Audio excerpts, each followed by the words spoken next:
Good morning. Good morning, ma'am. Good morning, ma'am. Good morning, Good ma'am. morning, Good ma'am. morning, ma'am. Good morning, ma'am. Good morning, ma'am. Good morning, ma'am. Good morning, ma'am. Good morning, ma'am.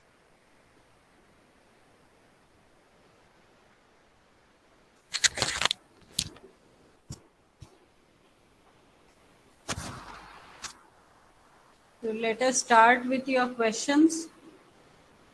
Any doubt?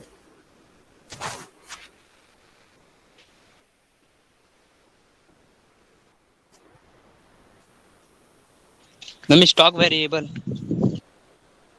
Stock variable. Okay. What else?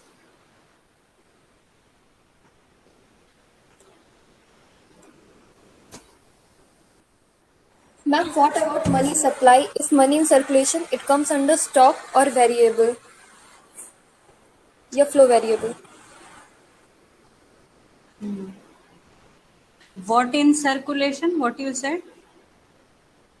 Ma'am, I am saying that money supply, if in the case money is in circulation, then it comes under a stock variable or a flow variable.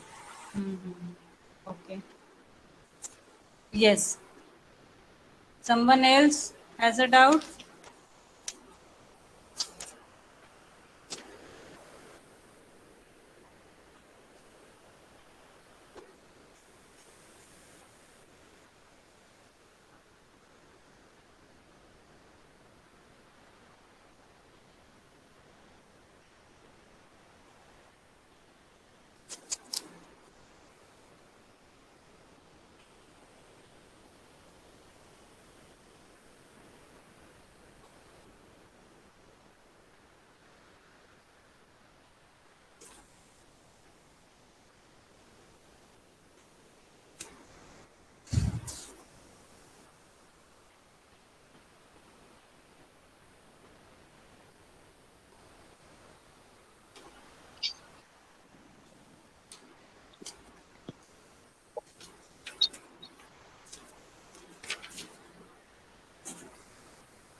Good morning, ma'am. Good morning.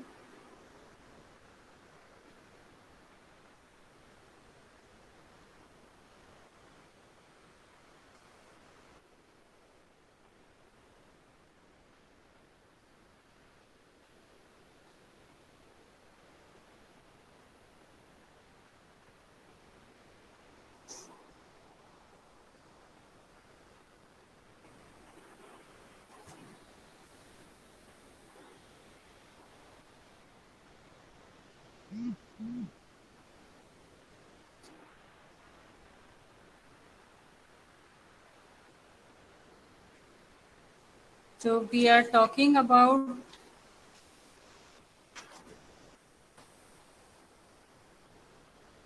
you are trying to understand this stock variable, but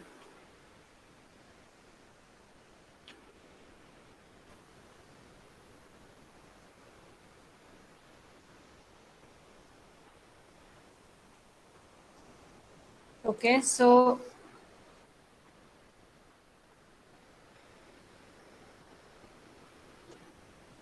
stock variable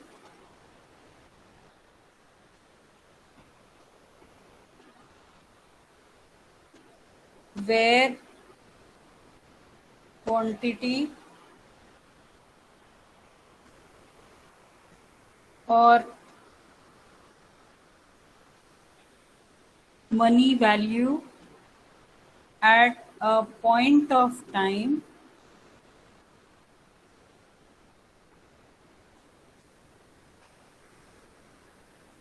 is more important.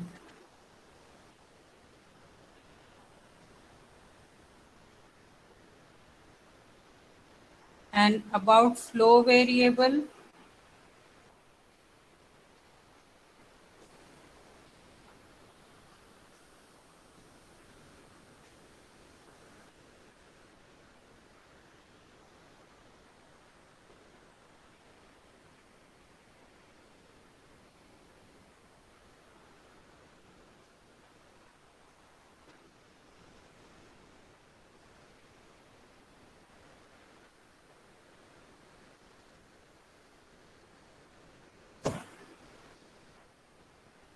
is change over the time period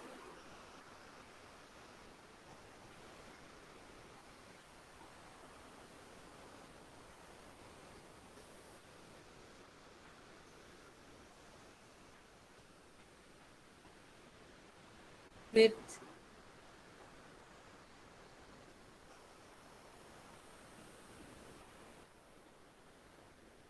different intervals.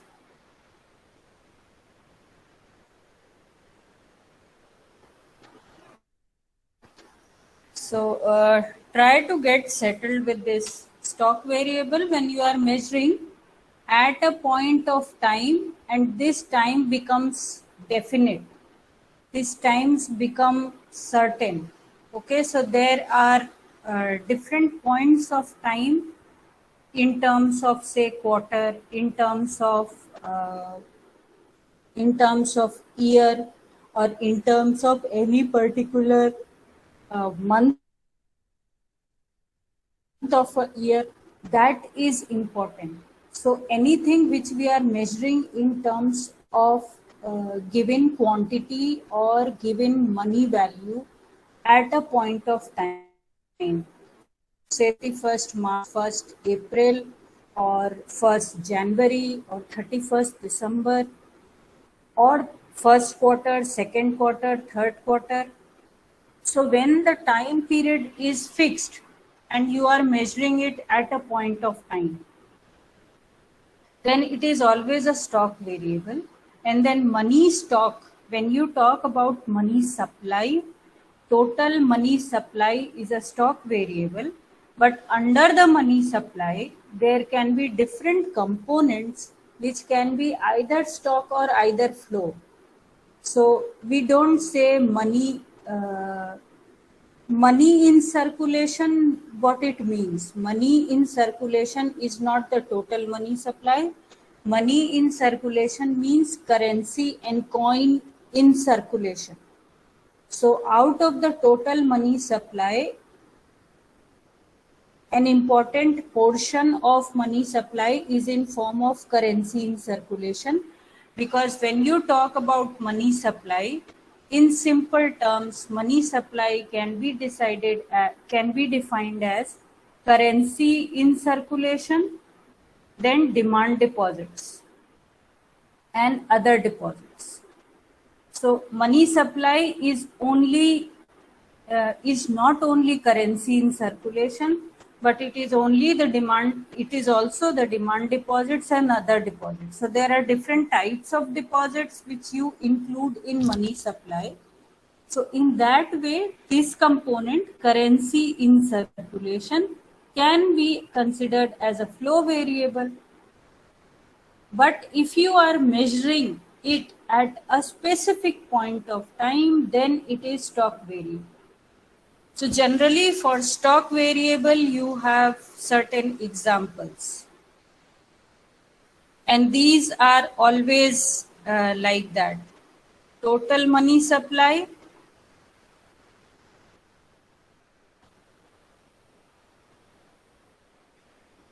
total money supply.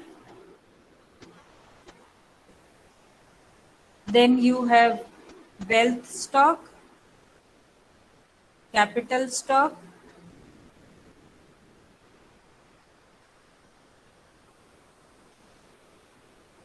inventory, population, natural resources,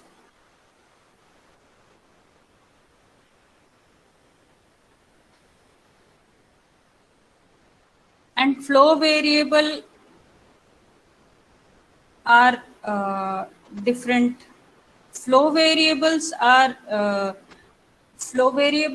more relevant comparatively as compared to the stock variable for economic analysis, because flow variable can be measured at different points of time. It can be measured over the period of time.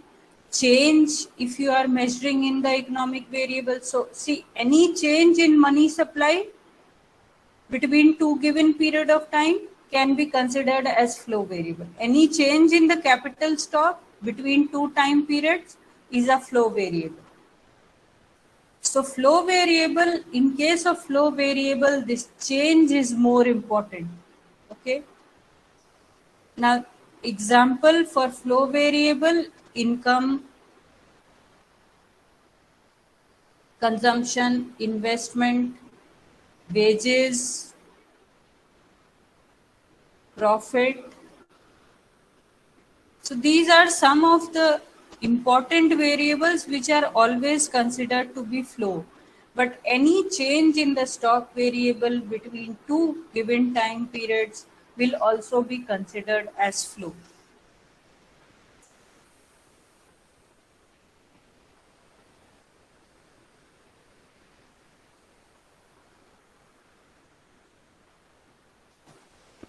Ma'am, budget is a stock variable.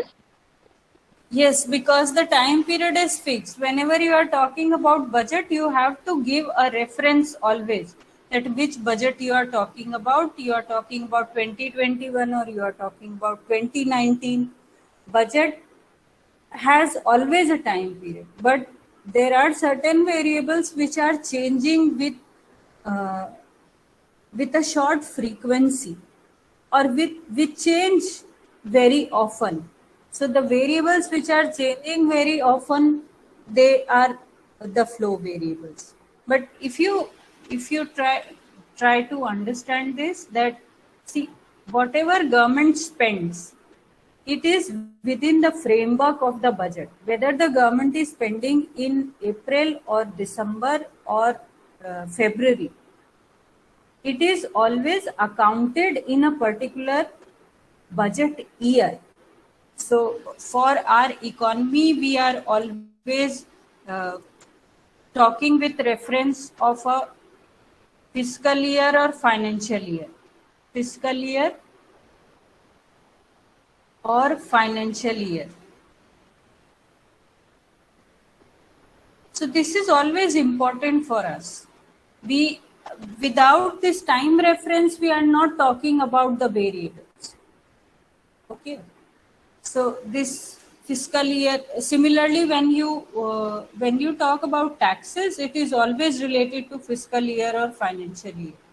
So income can be at any point of time you can measure the income, but when you are talking about accounting the income, calculating the income, then definitely some particular year will be a reference point of time.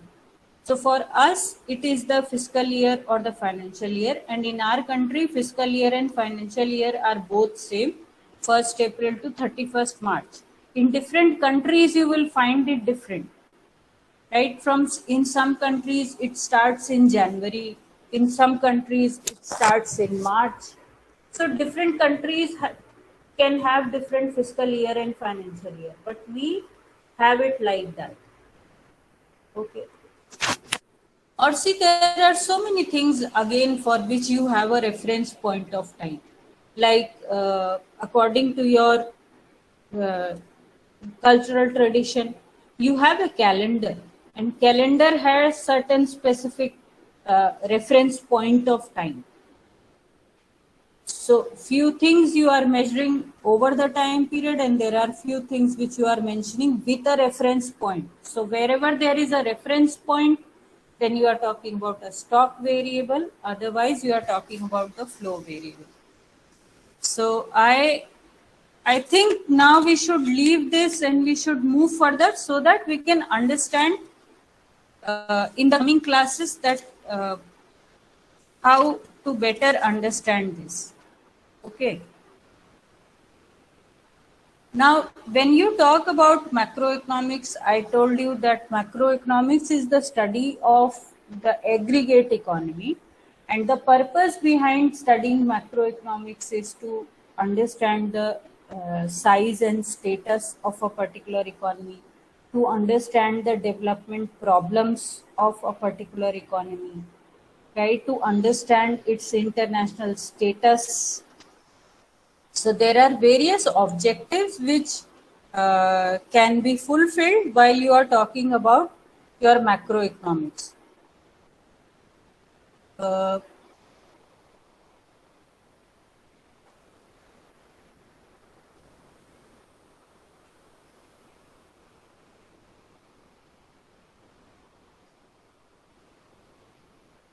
Okay, so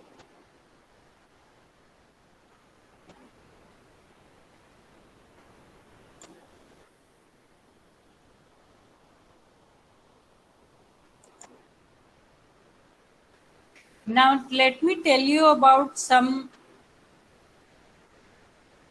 macroeconomic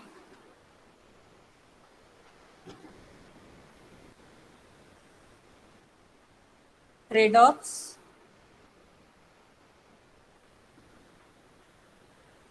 or fallacies.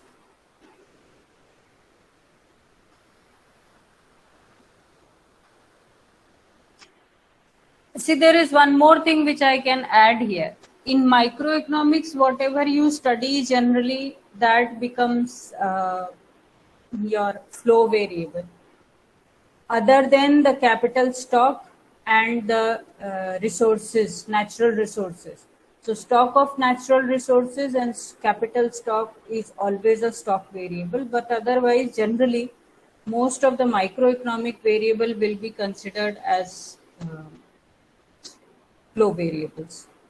So we are again not saying that all the microeconomic variables are flow variables and all the macroeconomic variables are stock variables. But we are saying that generally for microeconomic decisions, we are talking about over the time period, demand, we are talking about supply, we are talking about price. So in this case, quantity or the volume is not given, or volume or quantity is not that important. So in that case, that becomes a flow variable. Now, because you understand that macroeconomics is about aggregation, is about summation, you add up many of the things together and then it becomes macroeconomics. So there is always a fallacy of composition. Okay, now fallacy of composition means that whatever is true for micro unit may not be true for the macro. So there is fallacy of composition.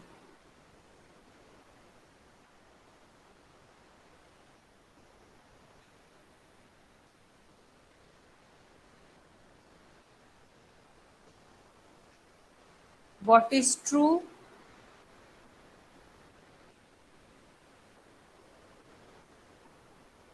or beneficial for an individual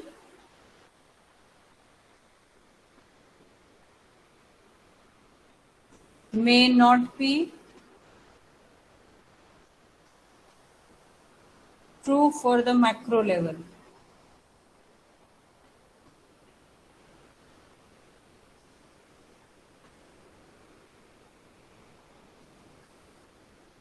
So that's how we talk about some of the trade-offs. Okay, trade-offs Hindi में जिसको आप विरोधाभास कहते हैं. So the first trade-off which you can talk about is paradox of thrift.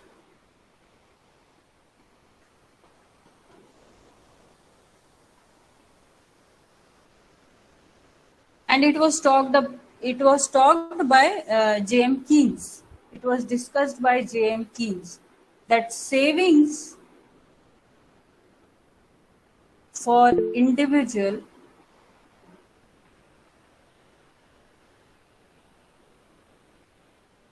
is always good,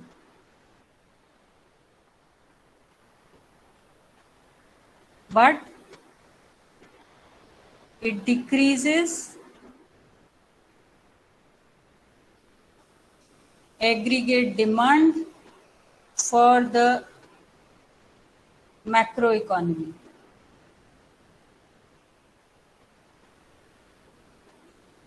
Individually, if people are saving, it is good, because if they save in the current time period, they can consume more in the future. But if every individual starts saving in the economy, there will be lack of aggregate demand for the macroeconomy. So this is known as paradox of thrift or paradox of savings. Are you able to understand this? Yes, ma'am. Yes, ma'am. Ma'am. Yes, ma'am. Yes, ma'am. Okay.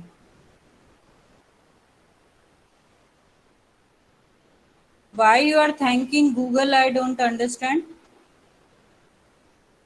Why you have to thank Google right now?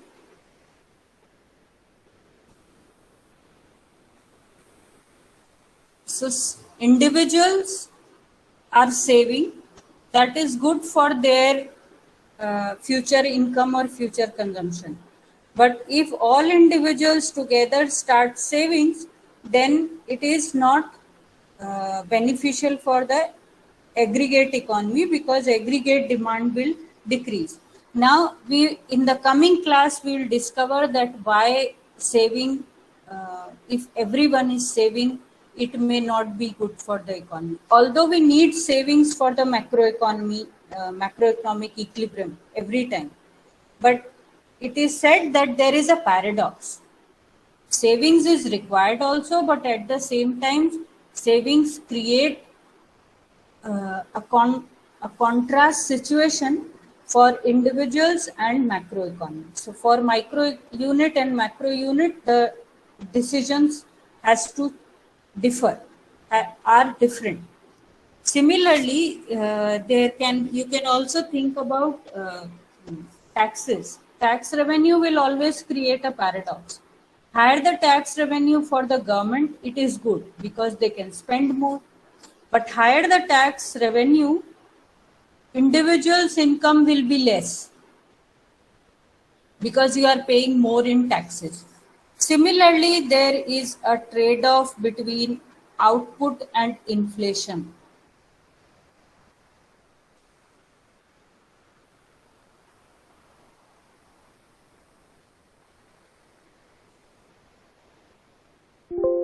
Okay, so it is said that higher the output, it is good for the economy because more output means more consumption, more availability of goods and services for the economy. But at the same time, if output increases, it always leads to inflation. Why it leads to inflation now you have to understand, because immediately you will say that no, if output is more, it means supply is more and inflation should come down. But try to understand, we are talking about the macroeconomy. So if output is continuously increasing, it means that employment will also go up. So employment going up means there will be more people buying goods and services. So if the demand is continuously rising, then inflation will rise. So this becomes a trade-off generally. In the economy, if inflation is high, then there may be a threat of unemployment. Okay?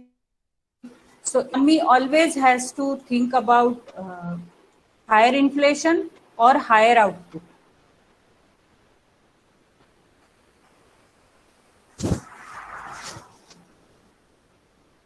There is a third paradox which is known as paradox of debt. What is this paradox of debt? Debt means borrowing. Okay. So if we can borrow, borrowing will lead to more investment. But if everyone is borrowing in the economy, then gradually the interest rate will go up and the investment may come down because everyone is borrowing. Generally, आप ने घरों में ये बात सुनी होगी कि उधार लेके खाने से बेहतर है कि कम खाया जाए, या कुछ लोगों को ऐसा लगता है कि जितना ज्यादा क्रेडिट होगा उनके पास उतना ज्यादा उनका कंजम्पशन हो सकता है. तो ये अपने आप में एक पैराडॉक्स होगा मैक्रो इकोनॉमी के लिए, that for individual it is true that if they take more debt they will be investing more, चाहे वो एग्रीकल्चर सेक्टर में हो चाहे वो इंडस्ट्री सेक्टर में हो. Once you take a debt then you can spend it on future income generation. But if in the whole economy debt is rising, then it will create instability for the economy. So higher the debt, higher will be instability for the economy. Higher will be the tendency of recession or slowdown in the coming time. Now you can see that I am using many of the terms maybe which you are not familiar with. बहुत सारी कुछ ऐसी बातें बोल रहे हैं हम आपको जो अभी आप पूरी तरीके से नहीं जानते हैं, बट कमिंग क्लासेस में you will slowly understand. Okay, so don't try to find out everything right now. Try to be with the class, listen to what I am saying. So there can be a paradox of debt. Okay, similarly there can be a paradox of liquidity also.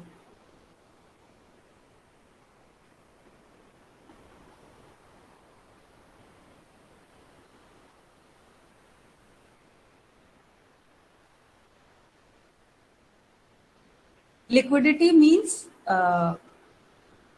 availability of cash in the economy, or availability of money which can be converted for any use, which can be used for transaction more and more.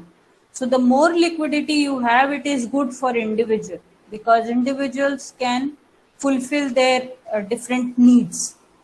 But if there is more liquidity in the economy, it will lead to inflation again. So this is always a paradox, and for macroeconomy it is much bigger concern, because for macroeconomy there are 2-3 major problems, big problems: inflation, output, GDP growth, interest rate, investment, aggregate demand, or deficits. So similarly, you can always think about a paradox which is the biggest paradox: growth versus development. And particularly when you are talking about the current time period, where globalization is more rapid, right? Globalization. Why you are talking about globalization? What do you mean by globalization? Free movement of labor, capital, technology, ideas across borders. That means when there is no restriction in the movement of different factors of production across countries, you can move freely. Labor can move from one place to another, capital can move from one place to another, technology can move from one place to another, land can be purchased and sold in different countries.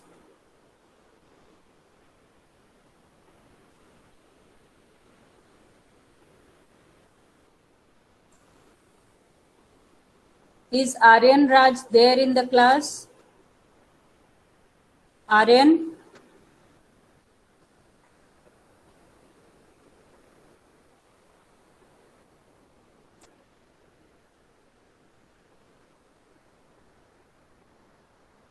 Aryan, Siddharth, Somendra, Tanya.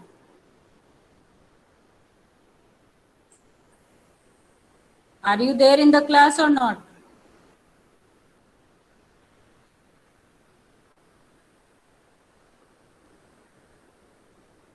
Why you are not speaking up? Don't disturb the class.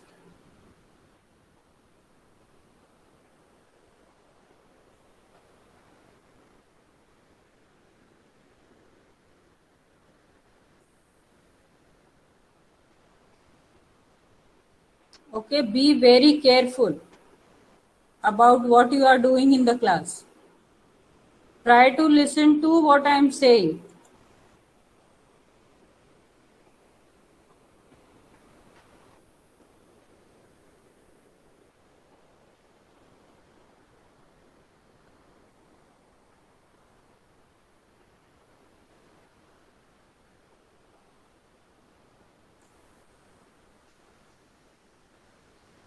So when you're talking about these paradoxes, these are important when you talk about macroeconomic equilibrium.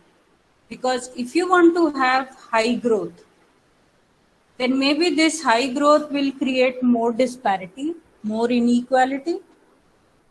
But if you want to have development, so then maybe you are talking about equitable development, where or currently as you talk about inclusive development, where everyone is getting the benefit.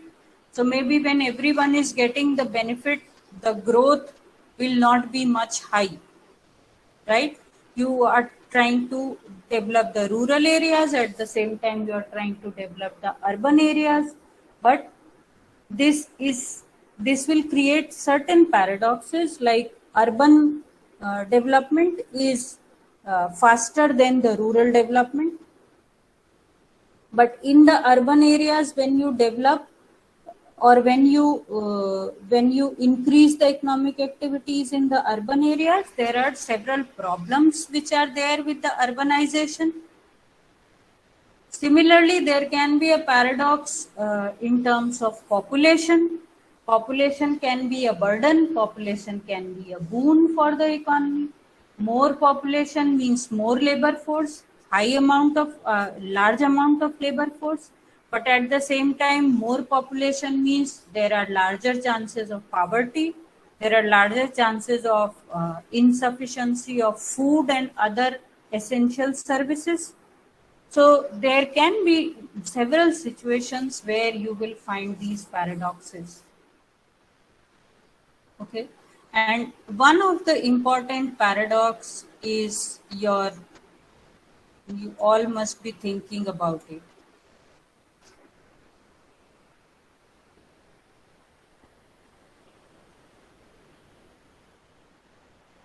Deficit versus surplus.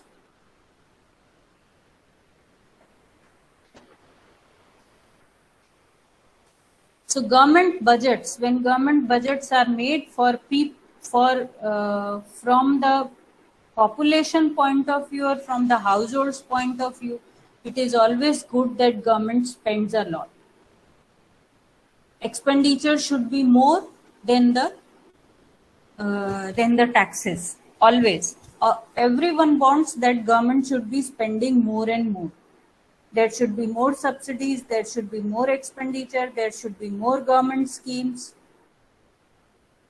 But at the same time, higher expenditure creates deficit in the budget account. The more government will spend, higher will be the deficit. Because in order to increase the expenditure, if government starts taxing more, then people are having a difficulty. So in order to better this deficit and surplus, this is not only applicable to government, but there are certain other situations also where you will have this deficit and surplus. So let us see like this: tax versus expenditure.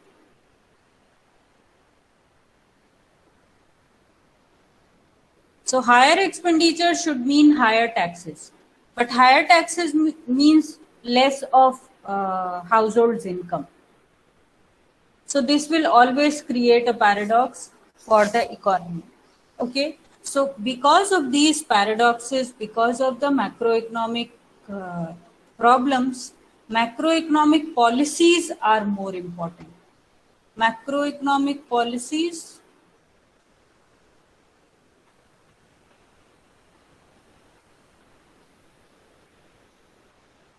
by macroeconomic policies, we mean that we are talking about fiscal policy, monetary policy. Mainly, we are talking about these two policies. Fiscal policy is related to the government expenditure, debt, and borrowing. Fiscal policy is always related to what government is doing. Monetary policy is related to money supply, interest rate, and like that.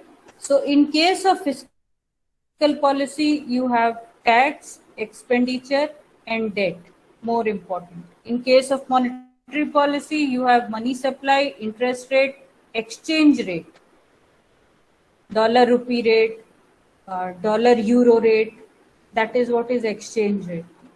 So in case of fiscal policy, it is government which is more important. In case of monetary policy, it is the banks. It is the Reserve Bank of India, because Reserve Bank of India makes monetary policy in our country. So in every country, central bank of the country makes monetary policy, and it is implemented through banks and financial institutions. Okay, financial institutions. Again, there are so many things which you don't know, and we will wait for some of the classes so that you can understand.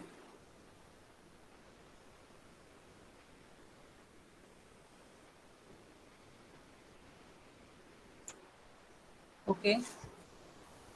Instead of talking among yourselves, it is always good that you talk to me in the class.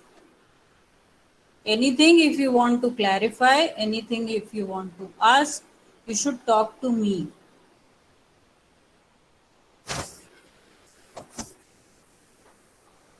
Okay.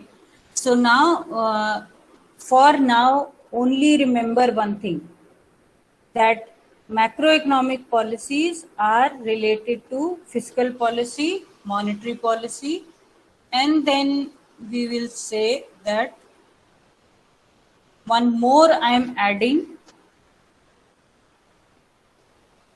balance of payments. Balance of payments means what? Export, import,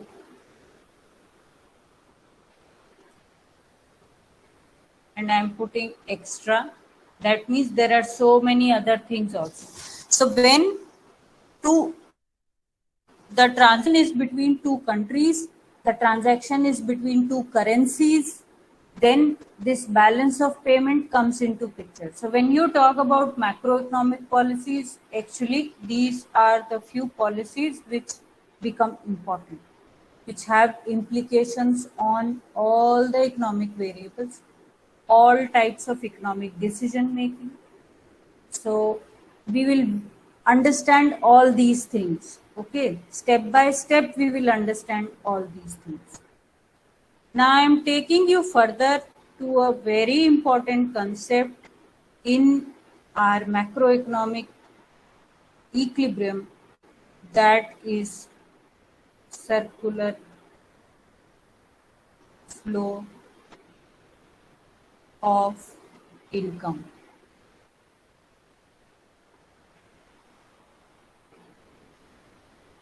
What do you mean by circular flow of income? You have to remember that when we are talking about macroeconomic agents, there are 4 important macroeconomic agents we have discussed in the beginning classes: households, firms, government, and external sector. So suppose on one side you have households and you make a circle here. On the other side you have firms or industry or corporate.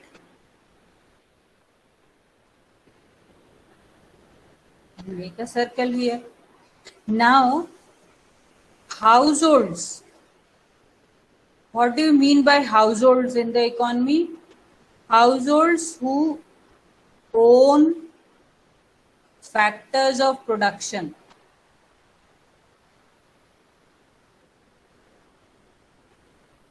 Okay, land, labor, capital, entrepreneur, all are coming from these households.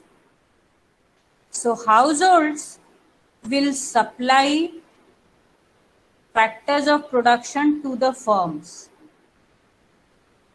Okay, so this will be factored services. So can you see the way we are drawing the line here with the arrow? This indicates that with an arrow, this indicates that there is a flow. There is a flow from households towards the firms in terms of factor services. Now, when factor services are used by firms and industry, why do they use factor services? Because they produce or they sell goods and services.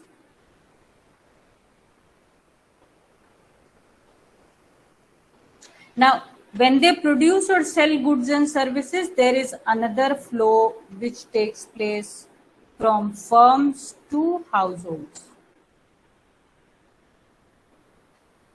Okay, so here you have goods and services.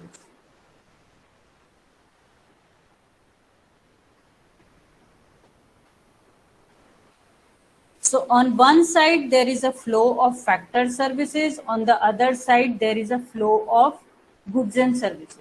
Now, when goods and services are consumed by the household, then again there will be a flow. Payment for goods and services.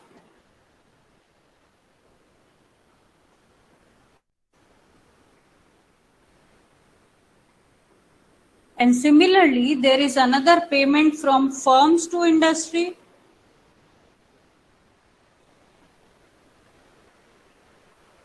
That is factor payment.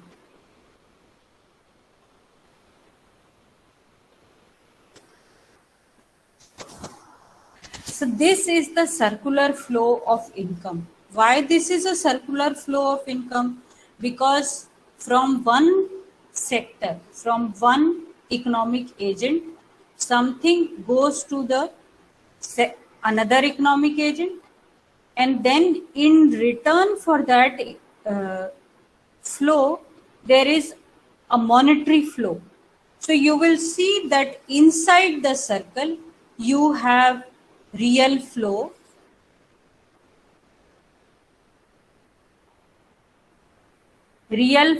of goods and services and factor payments and factor services. Okay. Outside you see a monetary flow.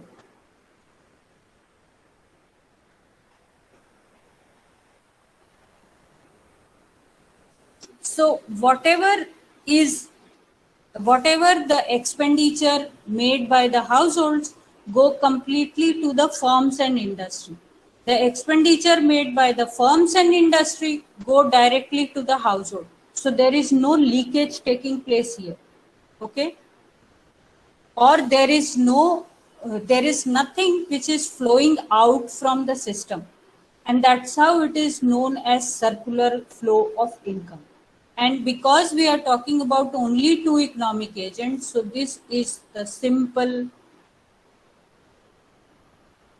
two-sector economy.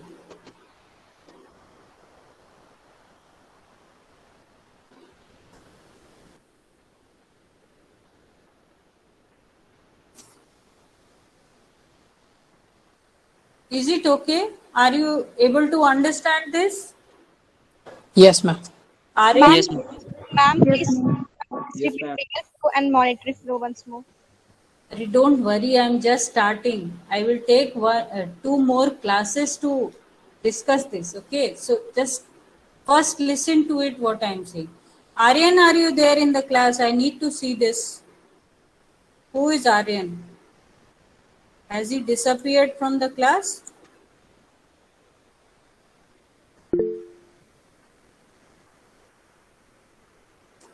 If you have any question you want to speak, you can.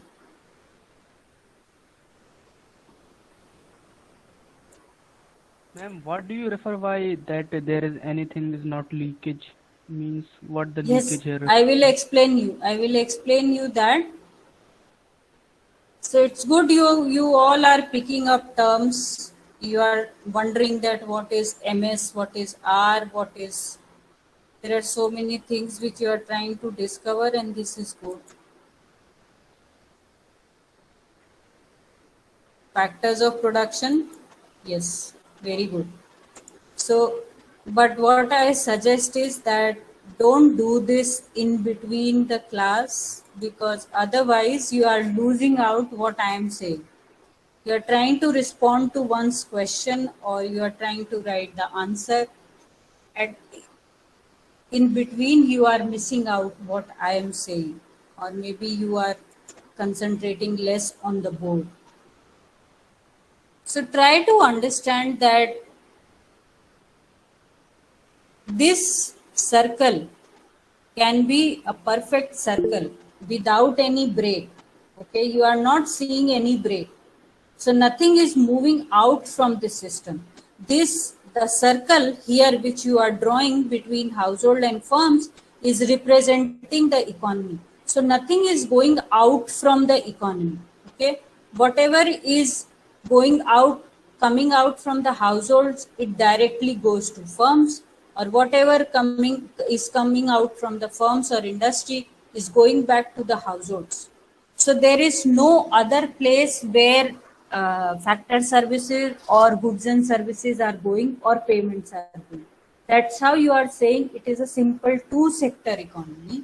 Now, when you say simple two-sector economy, you are also talking about a closed economy.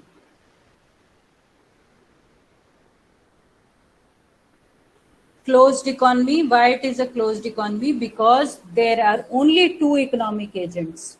On one side you have households, on the other side you have firms and industry. They are completely interdependent. They depend on each other for everything. So factors of production, that is labor, land, capital, entrepreneur, they are provided by the households to the firms. Firms will use it, and then they will produce goods and services. Now, these goods and services can be consumption goods, capital goods, different types of services, education, health, transportation, trade, entertainment, media, banking. Every type of good and service is produced by the firms and industry within the country, because we are talking about a closed system. Okay, so now real flow means in actual form either factor services or either goods and services are flowing from one place to another. But if you, so there is no money involved here. Goods and services, factor services, barter economy, barter system, where you are exchanging goods with goods. But if you include money also as a mode of payment, so then you will have payments in form of money. So then there are two types of flows, real flow and monetary flow. Monetary flow is in terms of payment, which is done through money. Okay, and real flow is in terms of goods and services. So let us stop here, because maybe you have another class, and we will meet in the next class, and then we'll continue. Okay, but between, if any one of you want to ask, yes, Ajit, if you want to ask anything, you can. Ma'am, Say it, go on.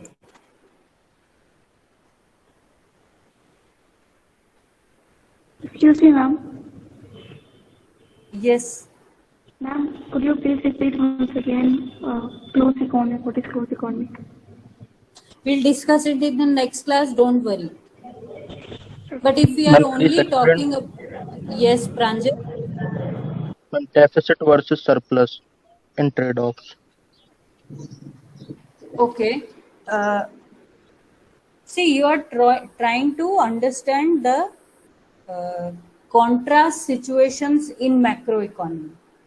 When you talk about economic decisions, so all the decisions will create some contrary situation. Whatever decision you want to take, like simple decision. One economic decision is this online class, right?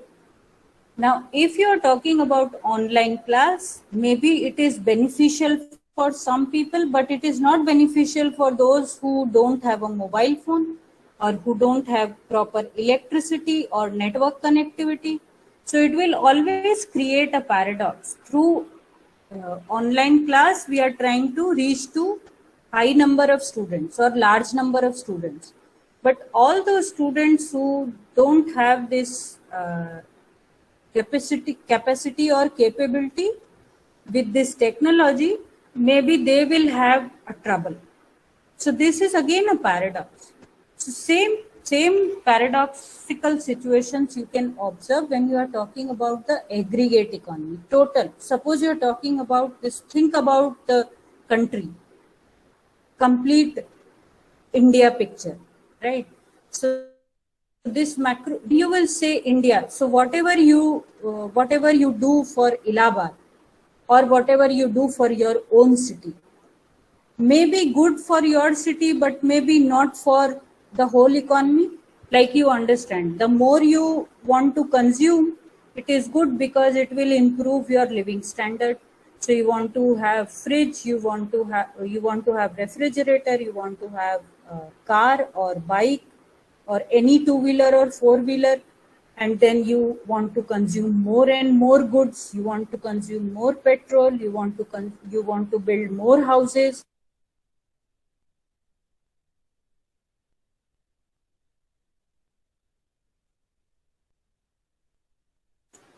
If you are consuming more and more, it will create environmental problems. So this is again a paradox, because higher consumption means better living standard, but higher consumption and better living standard means more employment degradation. So in that way, you are talking about several paradoxes which are there with the economy. I will keep on explaining all these things. Ajit Kumar, Deepak Pandey, you have raised your hands. Are you asking anything? Yes, ma'am. I have a question. Ma'am, what are factor services? Can you give me examples? Factor services, like, see, I am taking your class. So I'm providing factor services, that is labor services, to the University of Allahabad, because I as a labor, am providing my services. Similarly, labor working on the construction sites, or labor working in the field, farmer working in the field, or any person working in the factory, these are all labor, and whatever they do, that is considered as labor services. So factor services means where factor of production is used for the production process. Production can be related to goods, production can be related to services. So any labor, capital, land, entrepreneur is used for, say, producing agricultural goods, producing industrial goods, producing different types of services, working in hospitals, working on railway station, working in restaurants. All this is services. Yes. Anyone else? Yes, ma'am. Prince. Ma'am, is debt is related to GDP?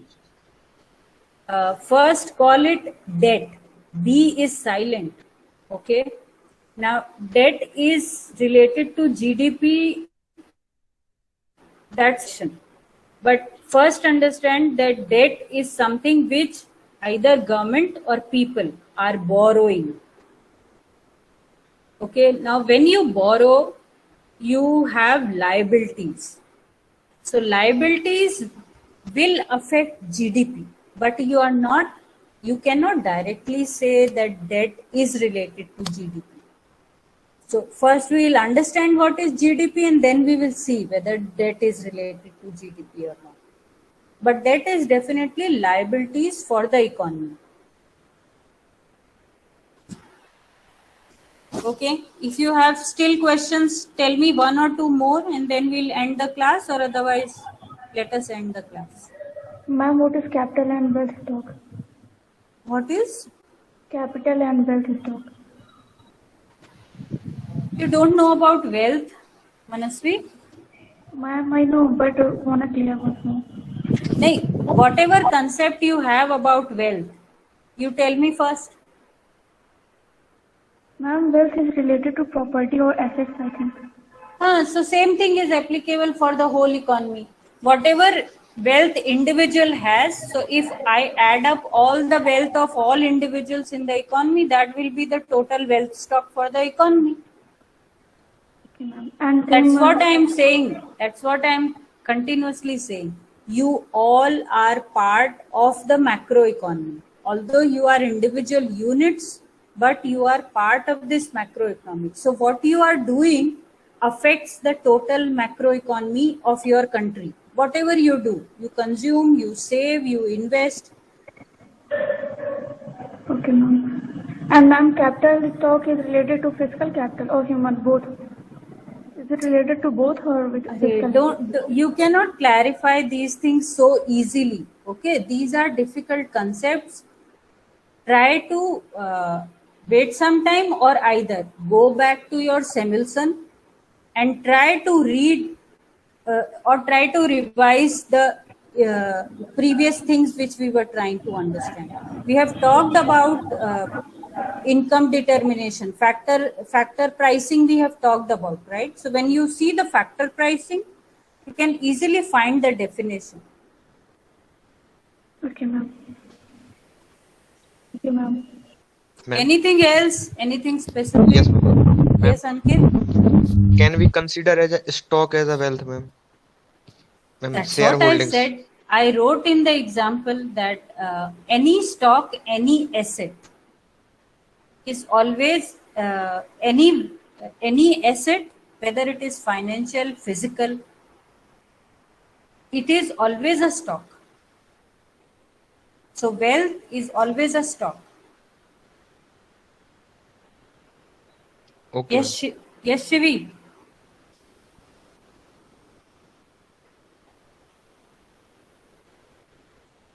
Okay, so yes, are you saying something? Okay, let me end the class. If you have more questions, you can always write to me on the Telegram group which we have. Yes, so ma'am. we'll try to find out answers for that. Thank you. Thank you, ma'am. Thank you, ma'am. Thank you, ma'am.